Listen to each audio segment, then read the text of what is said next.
Estamos en Clínica Barrientos con Rubén Bello. ¿Qué tal, Rubén? Fisioterapeuta, que nos va a hablar de la disciplina PNI. ¿Qué es? ¿Puedes decirnos en qué consiste?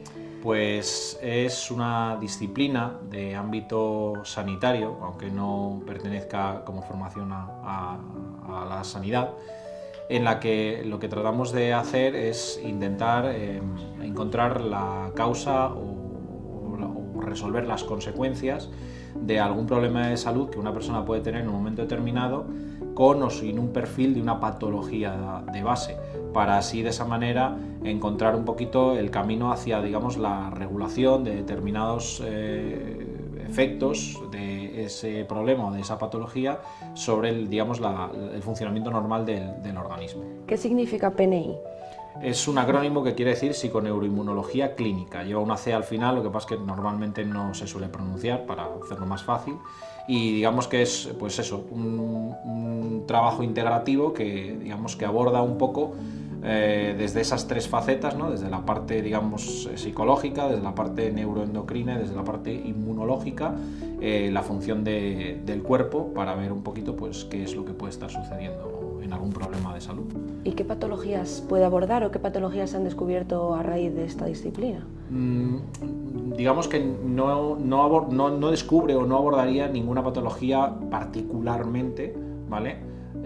Sino que más bien lo que haría sería intentar complementar otros tratamientos, ¿de acuerdo? En nuestro caso, por ejemplo, en la fisioterapia, también en el campo médico, para, digamos que, sostener correctamente la recuperación de una persona. En un momento dado, una persona puede tener un problema inflamatorio de bajo grado, que esta terminología lo que quiere decir es que en alguna parte del cuerpo o el organismo en líneas generales, pues tiene el sistema inmunitario trabajando, digamos, a perpetuidad, pero un poquito solamente, ¿no? Con lo que eso provoca en cuanto a respuestas inflamatorias de por sí. En un momento determinado esa persona no tiene por qué estar enferma, pero si se da un golpe, si se hace, por ejemplo, un esguince de tobillo, que es materia de nuestro campo de trabajo primordial, en un momento determinado se le puede tratar y no terminar por mejorar, es decir, hacerle pruebas como una ecografía, ver que ese ligamento dañado está, digamos, en un estado correcto, pero sin embargo que hay un proceso inflamatorio que no termina por resolverse, independientemente de que el tejido se encuentre en buen estado. En muchos casos, a lo mejor puede ser un desequilibrio de esas características, porque puede haber una carencia, por ejemplo, de alguna vitamina, de alguna sustancia que es primordial dentro de las diferentes reacciones químicas que se pueden dar en el cuerpo para que así de esa manera funcione de manera correcta, y es lo que está provocando o haciendo permanecer ese problema, esa dolencia, esa lesión. Eso, digamos, desde un poco nuestro campo estricto, que sería el de la fisioterapia. Pero en líneas generales, cualquier disfunción de salud, cualquier problema de salud, tiene una serie de mecanismos que llevan a resolución, pero que en ocasiones, por la razón que sea, no funcionan correctamente y va asociado, en muchos casos, al estilo de vida de la persona. Desde el punto de vista, que es lo que aborda principalmente la PNI, desde el punto de vista de la cantidad de movimiento, ejercicio o deporte que realice, cómo está descansando, si descansa apropiadamente o no, no solo en tiempo, sino también en calidad, cómo se encuentra emocionalmente, ¿de acuerdo? Siempre salvando las distancias con problemas que requieran de una psicoterapia, ¿de acuerdo? Y luego, pues, cómo son los hábitos alimenticios, cuántas comidas hace al día, cómo son, qué composición tiene. Entonces sería un poquito ese marco de intervención en el que se intenta poner un poquito de orden dentro del caos que pueda haber en la vida de una persona, en ese sentido. ¿Y cómo se hace? ¿Qué pautas se le da a una persona que viene con este cuadro y que, pues, no descansa bien, no tiene buenos hábitos alimenticios? ¿Qué le decís exactamente? Lo más importante, y creo que es lo que hace que se desmarque la PNI significativamente de los trabajos que estamos haciendo a lo mejor en otros campos sanitarios, es que consta de un interrogatorio primordial en el que se consigue o se interroga, por decirlo de alguna manera, para la redundancia, al paciente sobre un montón de cosas.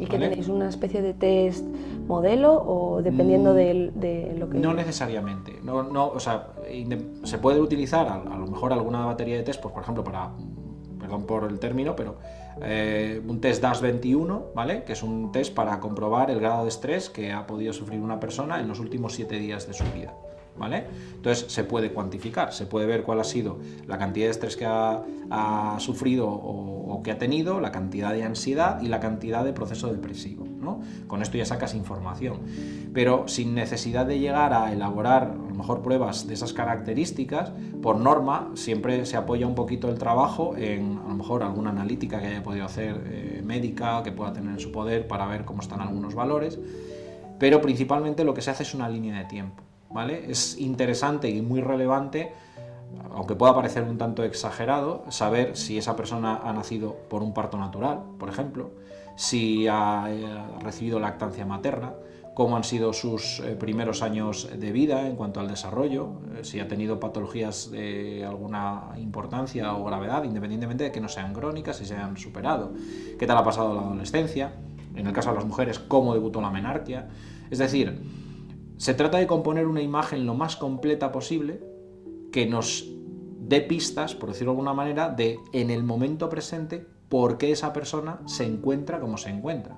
Claro, no todos los casos son tan complicados por norma general, porque si una persona en un momento determinado, por poner un ejemplo, se ha quedado con una, no sé, tos residual posterior a un proceso catarral o una neumonía o alguna enfermedad sincitial respiratoria, pues a lo mejor la intervención no es tan compleja, porque es algo en un marco temporal relativamente corto, es decir, le acaba de suceder.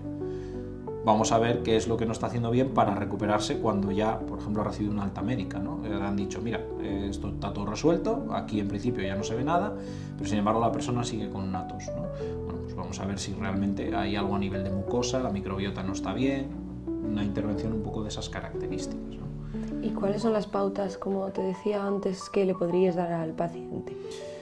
Eso es bastante individualizado, es decir, es muy complicado encontrar unas pautas generales, pero si tuviera que decirlo de alguna manera, habría que vigilar, por ejemplo, pues lo que se conoce como el sistema común de barreras, es decir, si esa persona al cepillarse los dientes o al pasar el hilo dental tiene sangrado gingival, ¿por qué? Porque es una barrera abierta, ya le permite a los macrófagos y diferentes microorganismos que no deberían de llegar al torrente sanguíneo, ¿vale?, que lo hagan, ¿de acuerdo? Entonces eso ya puede provocar una serie de problemas. ¿Cómo va al baño? ¿De acuerdo? Por escatológico que pueda resultar decirlo, sí que es cierto que no todas las deposiciones son iguales, en muchos casos, no hay una regularidad y eso pues no es correcto, ¿vale? Otra cosa es que estemos acostumbrados a ello y lo normalicemos, pero no quiere decir que sea lo normal, ¿de acuerdo? Entonces son preguntas relativamente comunes en todos los casos porque van a dar una serie de pistas, lo que decía antes también, ¿no? ¿Cómo estás descansando? ¿A qué hora te estás acostando? ¿A cuánta radiación artificial estás expuesto al cabo del día y sobre todo al final del día? ¿Y de qué características es esa radiación? Una radiación blanca, ¿vale?, tiene un espectro de radiación azul muy elevado que lo que hace es excitar el quiasma óptico y esto, digamos que disregula los procesos de sueño y vigilia. Entonces, una persona que está constantemente expuesto a esa radiación y no pone remedio o medios para regularlo, pues poco a poco puede ir desencadenando un proceso de alteración en el descanso, porque esa exposición al alterar ese ciclo va a reducir la secreción de melatonina endógena y es una sustancia primordial para poder tener un sueño reparador y un sueño correcto, que no nos despertemos con relativa facilidad, que tengamos esa sensación de descanso en plenitud. Entonces, bueno, son cuestiones, digamos, relativamente generales en ese sentido. ¿Cuánto se mueve? Una persona que no se mueve, que no hace deporte, está de por sí ya mucho más inflamada que una persona que sí lo hace, siempre en un marco de normalidad, porque tanto se puede inflamar el que no hace nada como el que se está pasando. Solo tenemos que observar a los deportistas de élite que están justo en el extremo opuesto, ¿no? Entonces, digamos que esas serían un poco las generalidades de las que hablaba antes, ¿no? ¿Qué tal comes? ¿Qué comes? ¿No? Se hace un poco un diario de esas características. Que son cuestiones comunes, pero que al final son importantes a la hora de determinar lo que puede tener el paciente. Son primordiales. De hecho, es ahí precisamente donde en la mayoría de los casos la gente genera el problema o no encuentra la solución, al margen, de bueno, pues la patología que haya podido contraer por otra serie de cuestiones. Entonces es relativamente importante cuando una persona se encuentra en esa situación hacer, digamos, esa interrogatoria, esa composición tan global y tan general, para así de esa manera ver dónde no se está encontrando la respuesta a su problema. Pues muy interesante, Rubén, lo que nos cuentas. Muchísimas gracias. A vosotros.